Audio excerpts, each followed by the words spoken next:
Je voulais aussi parler de ça parce que je me suis rappelé d'un truc. À partir de quand, alors je ne sais pas si vous êtes conscient, mais je vais prendre, je vais vous montrer un livre. C'est l'histoire de Proust. En fait, je ne sais pas si vous connaissez Proust, certainement, Marcel. Moi je le trouve nul, hein, c'est imbuvable, illisible, illisible. Et, pardon, excusez-moi, le téléphone sonne. Il est illisible, mais c'est pas grave, on peut apprécier, chacun il aime ce qu'il veut. Et Proust, vous savez, il est étudié partout. Il est étudié dans toutes les grandes universités. Je me rappelle de, je sais pas, comment il s'appelle, Enthoven, son père, sa mère, ils adorent Proust. Ils adorent Proust. Il est étudié dans toutes les universités. À la Sorbonne, il l'étudie de partout. Ils étudient l'histoire de la mémoire involontaire. Vous savez, l'histoire des Madeleines de Proust. Et en fait, donc Proust, c'est quoi? Proust, c'est la bourgeoisie, la grande bourgeoisie. C'est la grande littérature. La grande littérature.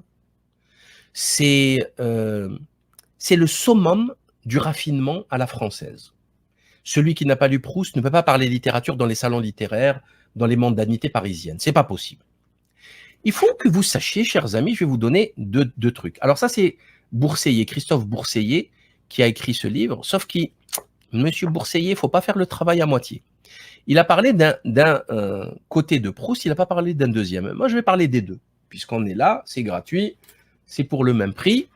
Alors, il parle de quoi dans ce livre? Il parle de Proust. Alors, Proust, c'est un proxénète. C'est un tenancier de bordel pour gitans homosexuels, pour jeunes homosexuels. Donc, il tenait un bordel. Proust tenait un bordel. Déjà, c'est pas terrible. C'est un mauvais début. Mais pourquoi pas? On va aller encore plus loin. Qu'est-ce qu'il faisait dans ce bordel, Proust?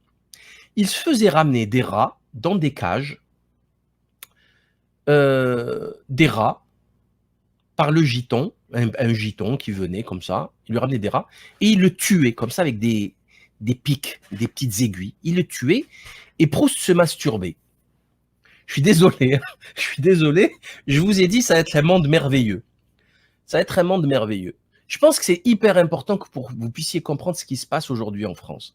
Si vous ne comprenez pas ça, vous ne comprenez pas comment fonctionnent les élites. Ok?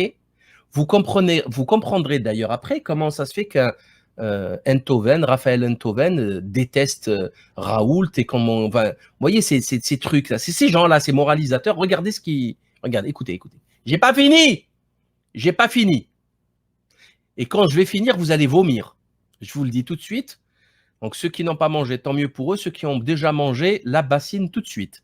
Je vous laisse 2 secondes si vous voulez, ramener la bassine. Il tuait le rat, comme ça. Il a fait plein de fois. Il allait à l'abattoir, il regardait les bêtes se faire tuer. Et encore, ça, je crois que c'est ce qui nous est arrivé, quoi. Il a dû faire des trucs encore plus dégueulasses. Donc, voilà Proust. Est-ce que c'est une maladie mentale? Qu'est-ce que c'est? Je ne sais pas. Moi, je pense que je ne sais même pas comment on pourrait appeler ça. Je ne sais pas. Mais il y a le deuxième effet qui se coule. On a fait le premier effet qui se coule. Les rats tués dans une cage, dans un bordel gay parisien. Et il y a le deuxième effet qui se coule, les Vespasiennes. Les Vespasiennes, alors là, je vais vous détruire un mythe, celui de la Madeleine de Proust. Les Vespasiennes, à Paris, à un moment donné, il y avait des soupeurs, ou on appelait ça des croûteurs, ou je ne sais plus comment ils appelaient ça. C'est des gens, là par contre, je vais avoir du mal à raconter ça parce que ça me dégoûte. C'est des gens qui mettaient des bouts de pain dans les urinoirs, les Vespasiennes, pour se faire imbiber d'urine, et après ils venaient les récupérer pour les manger. Et Proust était un fervent admirateur, dégusteur, soupeur de ces croûtons de pain. C'était ces petites, comment dire, il y a des gens, ils sont plus, je sais pas moi, c'est fatigant, je vous jure, c'est fatigant. Il y a des gens, ils préfèrent les, je sais pas moi, des pâtisseries ou les raisins. Et il y en a, ils préfèrent ça. Et en fait, quand il parlait de la Madeleine de Proust, de sa tante Léonie, ou je ne sais plus comment elle s'appelle, qui baignait les madeleines dans le thé, il parlait de ça, en fait. Hein. Il parlait des soupeurs. Voilà. Donc, quelqu'un, un être humain, qui fait ça, c'est quoi? Et qui est élevé au stade de génie ultime de la littérature. C'est quoi cette société? C'est quoi cette société? Tout ce que je vous dis est vérifiable en 2 clics sur internet. Tout ce que je viens de dire est vérifiable. L'histoire, elle est là sur Bidule, sur les rats.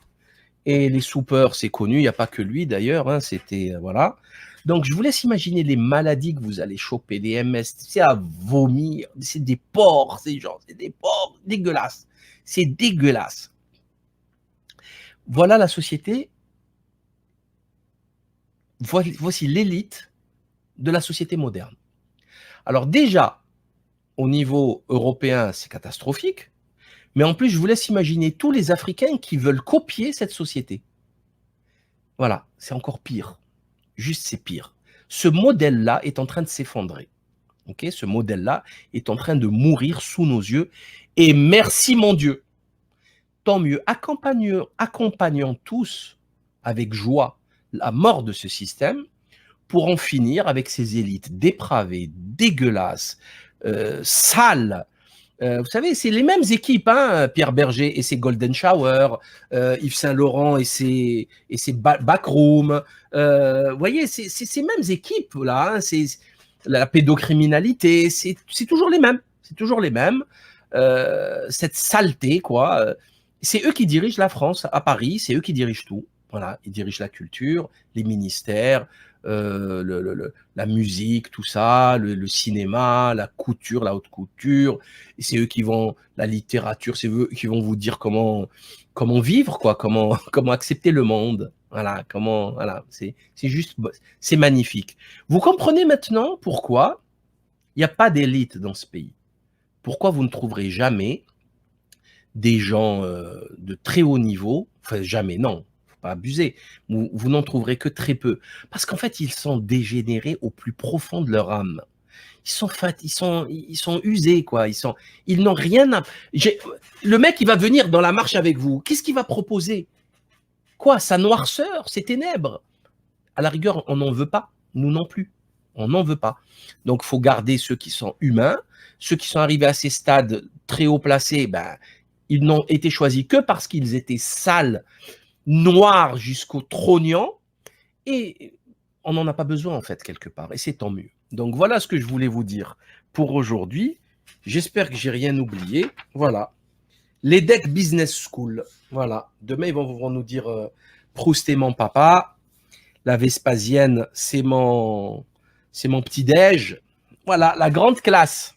La grande classe. On va aller loin avec ces clowns. Donc, la lutte continue. De toute façon, ce système est en train de mourir. Tant mieux. Il était temps. Laissant naître un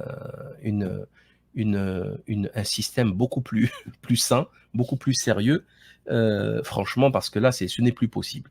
Merci infiniment pour votre attention.